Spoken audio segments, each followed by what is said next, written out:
like taking people to clubs, allegations of drinking and smoking. And how could you do this with the youth group? You know what I mean? And supposedly allegations of him even sleeping with some of the women. So basically, like, I don't know if it was, in the youth group or other adult leaders or whatever, but this whole situation is rotten to the core. Rotten. John, we're just going to consider that. I mean, it's not proven, all right, but just the premise of it, based on the theology and the practice and Word of Faith and Rhema in particular, does that sound plausible that a big leader like Kenneth Hagin Sr. could have some awareness of this and kind of love their way out of it, or what, does that make sense with what they put out there and their theology and so forth? Well, this is the first time I've heard about this, and yeah, 1,000,000%. I think we all can see that this is absolutely plausible, and what's come out now, it's not only plausible, it's probable, but obviously something like this, I haven't seen it. It's the first time I heard it. If Craig denies it, but I don't know. I haven't really processed it. The first time I'm hearing this right now, but it sounds probable. Well, this is like a sort of a working theory, and it's a podcast. We're not, this is not established fact. It's a working theory. I'll put it that way. And I'm comfortable talking that way. But the one program that I did on this subject by myself, I went through some books that I had that I acquired of Kenneth Hagin for these purposes. And you see this permissiveness, and you see this under the auspices of walking in love, you overlook a lot of things. I mean, I think it can really go to an extreme. And so that's why for me, Joshua, like what you shared, I'm not saying it definitely happened, but I'm saying it wouldn't be hard for me to believe that it did happen that way. Does that make sense? Hey, Brother John, do you think they could name and claim their way out of this situation, or? I don't. So my perspective, Ashante, I started with French, but I speak Spanish. Reason is I went to Bible college in Mexico. I graduated in Spanish. The reason I said all that is because my cousin is a director down there, and he offered me a partial scholarship. Saying all of that, I don't have a history of really Kenneth Hagin Sr. at all. In fact, I had reservations going down to Mexico because of the very fact it was started by Kenneth Hagin Sr. But my best friend that led me to the Lord, he's a street pastor, reassured me, and I wanted to learn Spanish, and I was a single guy right out of Teen Challenge, so I flew down there, and I value the friendships and the people there, and I thank the Lord that I went to Mexico because it gave me a second language, and fell in love with my kids. I have kids that are Mexican now. They're born in Mexico, and I appreciate lots of aspects of Rhema with tender, loving care. I've never really fallen into the name it and claim it.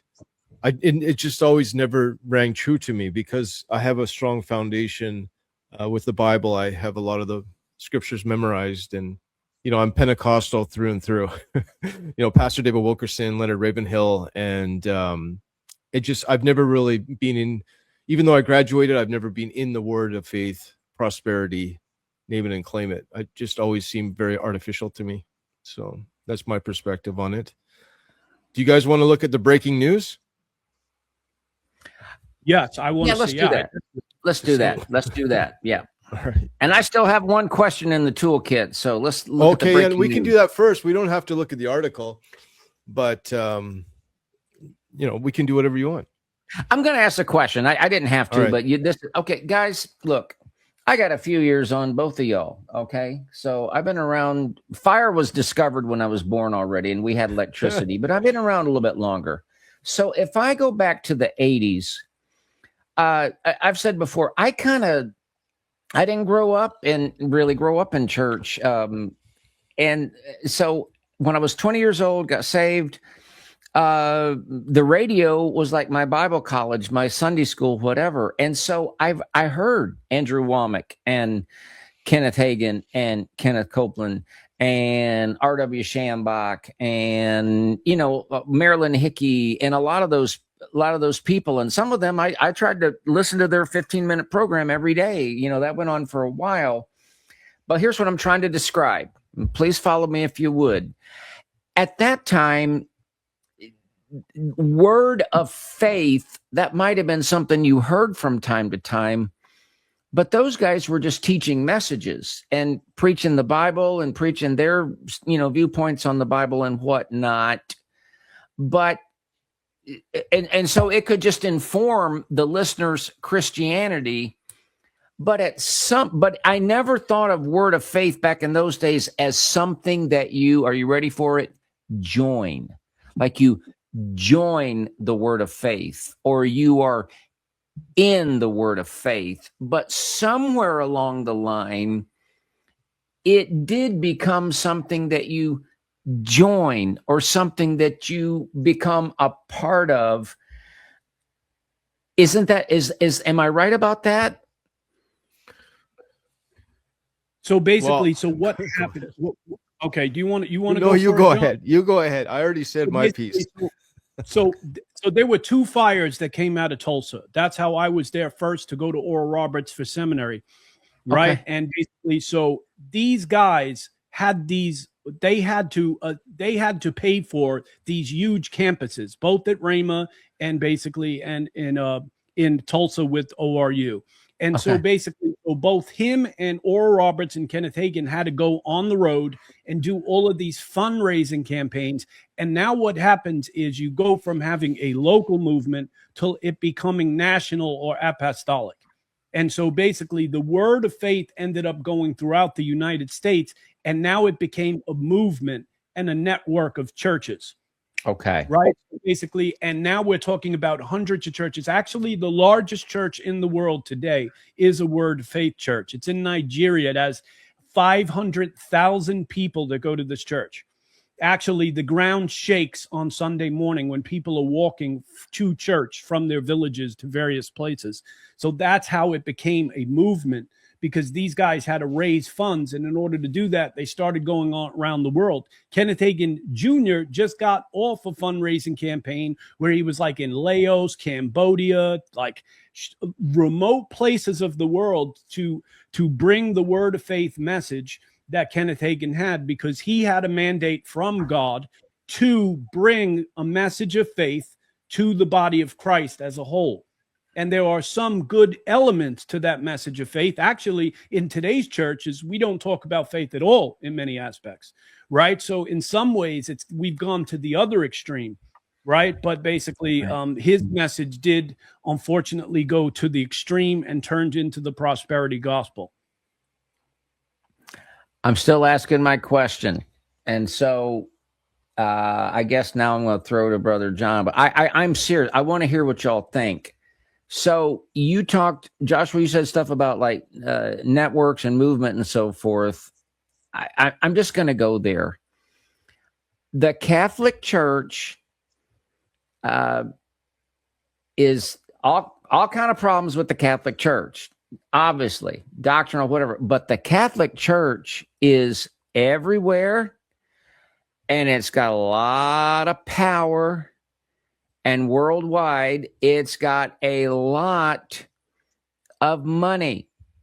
And I'm asking this sincerely. Over the period of, like in my lifetime, has word of faith kind of become a second Vatican of sorts and a hierarchy of sorts? Brother John, I'm going to throw to you. I really want to know what you think about that question.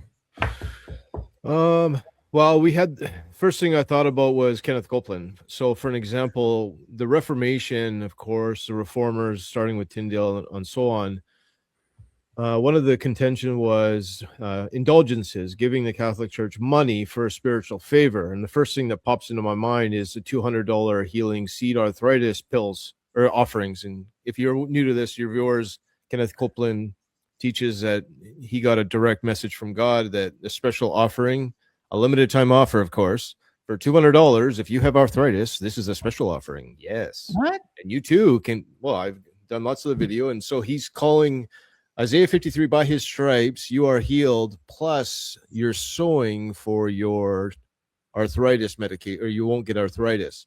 So that's just one example. Jesse Duplantis, of course, 1,000 souls. He says it all the time. This is his quote. I say it all the time. You give me $1,000 and 1,000 in a week's time, I'll have 1,000 salvations. And so that all goes back. So the connection to the Catholic Church of giving God money for spiritual indulgences is rampant inside the prosperity word of faith gospel. It's disgusting. And sadly, it plays on people's emotions. You know, if you have an unsaved loved one, so into this. If you have a marriage, or, you know, they're charging money for spiritual indulgence, and that's what we have. So there's lots of similarities to the Catholic Church and the modern day televangelists. That's my perspective. Joshua, do you have any thoughts along that line? I'm just talking about the hierarchy, whether you're at some point, you don't even have to even really know the message or believe the message or be good at the message.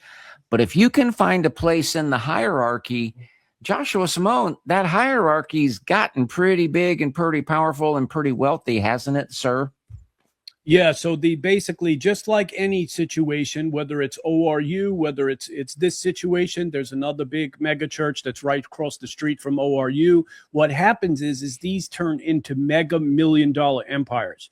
Particularly, Oral Roberts was a little bigger at the time. Now, Word of Faith has stretched out throughout the world, so they have a worldwide influence. But here's the thing: at least the Catholic Church have like bishops and cardinals that hold people accountable. The Word of Faith movement don't do that. So basically, at least they'll take all the money, they'll take the influence and the power, but they have no way to police this whole situation. So it's really like, in essence, and Brother John was alluding to that, they have to basically go into these whole sow a seed or these offerings that they're calling for, gimmicks. We saw this with Paula White. Give me $100,000. I'm not going to pray for people type prayers in order to fund these mega ministries. And listen, I don't think all bigger ministries are bad. But the point is, because a ministry is not good or bad based on how the size it is. It depends on what they do with the funds that they take in. Now, is this all going to go so these people can live like multimillionaires? Now, Kenneth E. Hagin lived a pretty moderate lifestyle till pretty much the end of his life. But what this has come is it's created people that are like these spoiled brats that made a whole culture of Christian millionaires. And you could see how that type of power and money really just corrupts people to the core. And so it's not good. Instead of the money going into the organization and then the organization helps people, a lot of times the money ends up in their own pockets. So it becomes a business empire instead of a ministry. So whatever my misgivings about the Catholic Church are, in a lot of ways, and I'm talking about the Vatican and big, powerful all over the world, you basically were saying that in a lot of respects, the Word of Faith movement is worse. Yeah, I mean, I wouldn't say worse because, I mean, there were hundreds of thousands of people that were molested in the Catholic Church. I mean, that's probably the biggest atrocity, and that's rooted in the theology of not allowing priests to marry. But the point is basically it is the charismatic Vatican, right? Let's just say it's one of the main branches of the charismatic church, and it's very powerful and goes throughout the world. Would I say it's all corrupt? No. They've done some good things, a lot of missions work, a lot of different things. I'm sure people get saved at these things, just like Benny Hinn meetings. I've had 25 people contact me and said, I've received a legitimate healing at a Benny Hinn crusade. And I'm just going to believe these people that something happened. So I'm not saying at the same time that God hasn't used this whole entire situation and that people aren't getting saved. And that if you've ever had a religious experience there, you should throw it away. But at the same time, man, we're seeing in this situation, it's bringing a lot of corruption to the top. Right. All right, Brother John, let's look at that news story, shall we? All right. I just want to put this into your live stream. I did quote a little bit of this defamation letter, and in no way do I I'm hoping the best for this person, and Yeah. I've prayed for them as well. And I did mention that, we don't know the whole story. So these are all allegations, and I hope the best for them. And I never, just for the record, I never accused them of any of the things that they've accused me of. It would never happen on my channel because I hold everyone impartial. That's just my whole heart of my ministry. I'm not here to accuse anybody of anything. And so that I reject this letter. Now, did you want to look at it? Sure. And I do want to, the article, not the letter, but the article. The article is, we talked about this, and I believe Everett and Joshua, our heart is for Mia.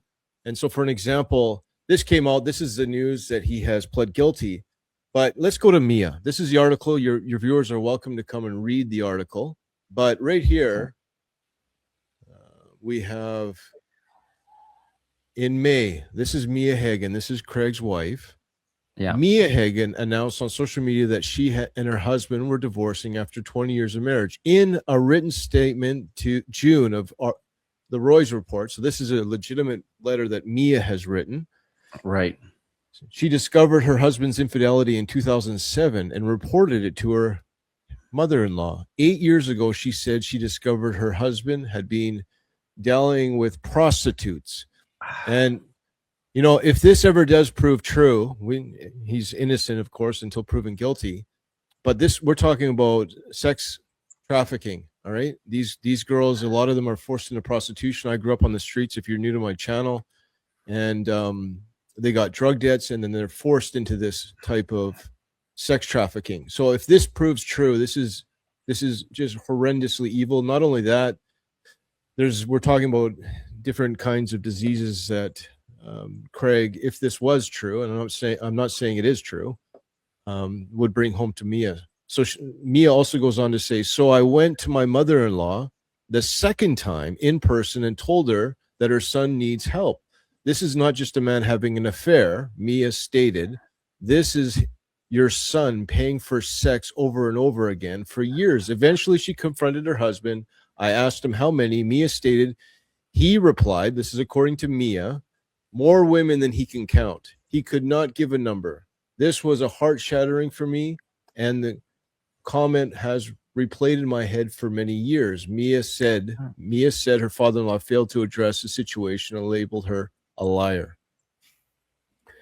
So, and it says here in June, Craig Hagin parents spoke, and they, it's interesting. If you watch that video, they've actually given so much validity. They've admitted that they were told, and they admitted that they went on and talked to Craig, and Craig denied it. Yeah. So this I believe that Mia is telling the absolute truth here. They said that they received documented evidence of their son's misconduct and had immediately to fire him. And we can finish it. The evidence made it clear that Hagin had been living a life we did not see, the elder Hagin stated. It was conduct that we reconcile with the son leader we believe him to be, and frankly, conduct that we could not imagine he was capable of. He hid from us. He was living a double life.